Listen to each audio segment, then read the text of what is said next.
Lviv is hit by 3 missiles, while Kyiv's mayor says from Sunday residents are free to move around during the day.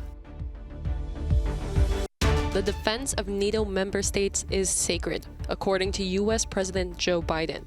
He made the remark during the second day of his visit to Poland. The UN Refugee Agency rushes to support Ukrainians in Medyka, Poland, while German businesses and private citizens provide humanitarian aid as the war continues.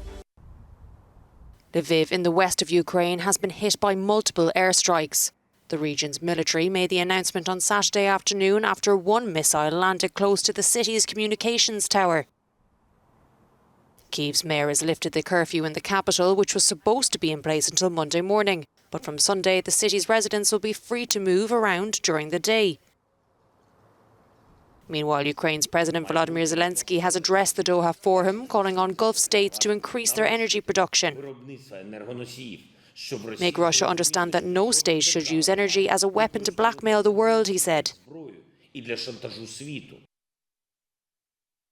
The Ukrainian army claims to have inflicted heavy losses on Russian troops in the Donbass region and says it is counter-attacking in Kherson, the city held by Russian forces in the south of the country. The Russian Defense Ministry, for its part, released pictures of cruise missiles being fired from the Black Sea, saying they have destroyed a Ukrainian arsenal in the Zero-Hytomyr region. Defense Minister Sergei Shoigu has appeared at a press briefing for the first time in a fortnight.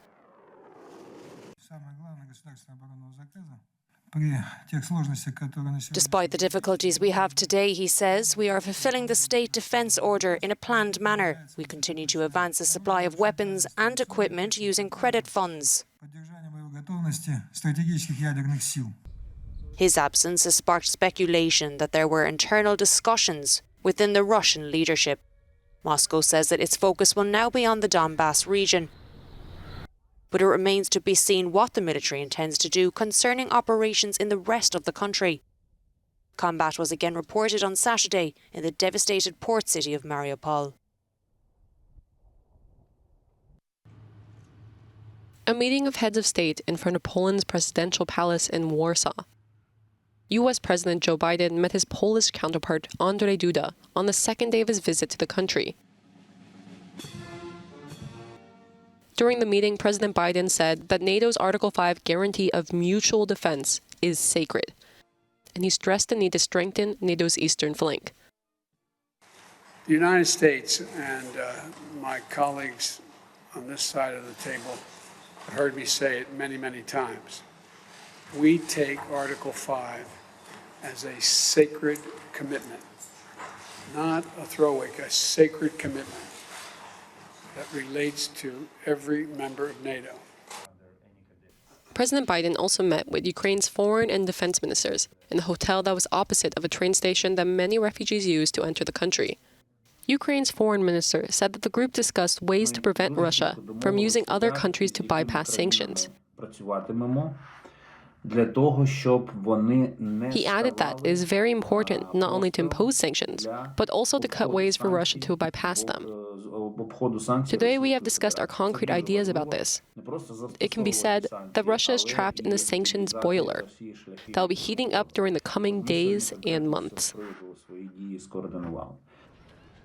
President Biden also called his Russian counterpart a butcher when the press asked him how he reacted to seeing Ukrainian refugees in Poland. The country is currently housing roughly 2 million refugees from Ukraine.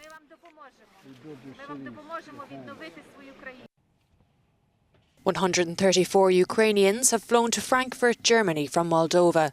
The UN's Refugee Agency says that 376,000 people have already arrived in the former Soviet Republic, having fled Ukraine. As the country struggles to cope with the influx of refugees, these passengers are the first of some 250,000 displaced women, children and elderly to travel on an air bridge to Germany. More than 3.7 million people have fled Ukraine since the Russian invasion began over a month ago.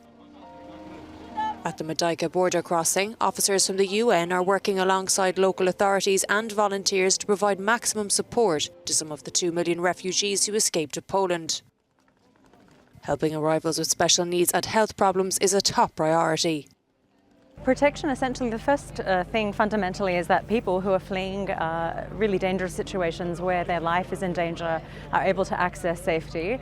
But then they have other needs that need to be taken care of. And when they come in, some of them may have special and specific needs that need to be taken into account. So you see a lot of people with disabilities who are coming in. They need tailored assistance. They need, some of them need medical care. Meanwhile, in Berlin, a Deutsche Bahn freight train is about to depart for Ukraine. 3 times a week, these carriages are filled with essential supplies from supermarket chains and manufacturers, thanks to donations made by German businesses and private citizens.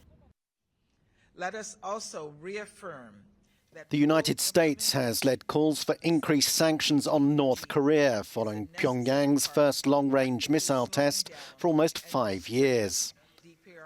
The US said it would be making detailed proposals shortly, following a special meeting of the United Nations Security Council. We should urgently, therefore, consider further steps. But the move was opposed by Russia and China, who said not enough had been done to address North Korea's legitimate security concerns.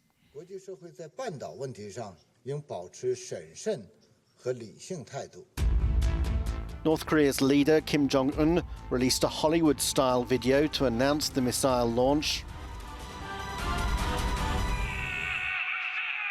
State media quoted him as saying the new weapon would make the world aware of the North's bolstered nuclear forces and its readiness to confront US imperialists. Taylor Hawkins, the drummer of Grammy-winning US rock group The Foo Fighters, has died at age 50. With writing credits for hits such as All My Life and Best of You, Hawkins joined the band in 1997. In a statement, David Grohl and his bandmates said his death was a tragic and untimely loss. The Foo Fighters were on tour in South America and were scheduled to play in Bogota, Colombia on Friday night. The Oscars are just around the corner, and with the red carpet ready in Hollywood and the contenders there, speculation over winners and losers is reaching a fever pitch. Among them, many Europeans, with the British at the forefront as usual. Kenneth Branagh for his semi-autobiographical film Belfast, about his childhood in Northern Ireland and the conflicts between Catholics and Protestants, has garnered 7 nominations, including those for Best Film and Best Director. For Best Actress, Olivia Colman is up for a second Oscar for her role as a divorced mother in The Lost Daughter, based on a novel by Elsa Ferranti, whose past resurfaces in the beautiful and deceptive setting of the Greek islands. Penelope Cruz is also among the 5 finalists for the statuette for her role in Pedro Almodovar's Parallel Mothers, which is also nominated for Best Music by her regular composer Alberto Iglesias.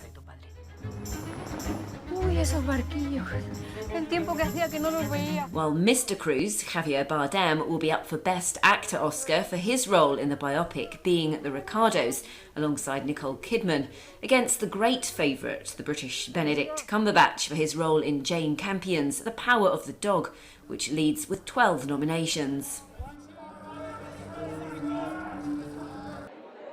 On the European side, the big surprise was the triple nomination of Flea by Danish director Jonas Poher Rasmussen, nominated for Best Animated Film, Best Documentary and Best International Film, unique in the history of the Oscars. The true story of his friend Amin, an Afghan refugee in Denmark who fled the bombs in Kabul, was one of the most awarded films of 2021, notably at the Annecy Animation Film Festival. Another European surprise is The Worst Person in the World by Norwegian director Joachim Trier, which has already won awards at Cannes and which is competing for the Oscar for Best International Film and Best Screenplay. The story is of Julie, a young woman in her 30s living in Oslo, whose life is told in 12 chapters, each one romantic, melancholic or comic. Italian director Paolo Sorrentino makes up the 3rd European out of 5 directors nominated for the Best International Picture Oscar for his film The Hand of God. A semi-autobiographical film about his lifelong love of women, cinema, Naples and football. The Oscar ceremony takes place in Los Angeles on Sunday night.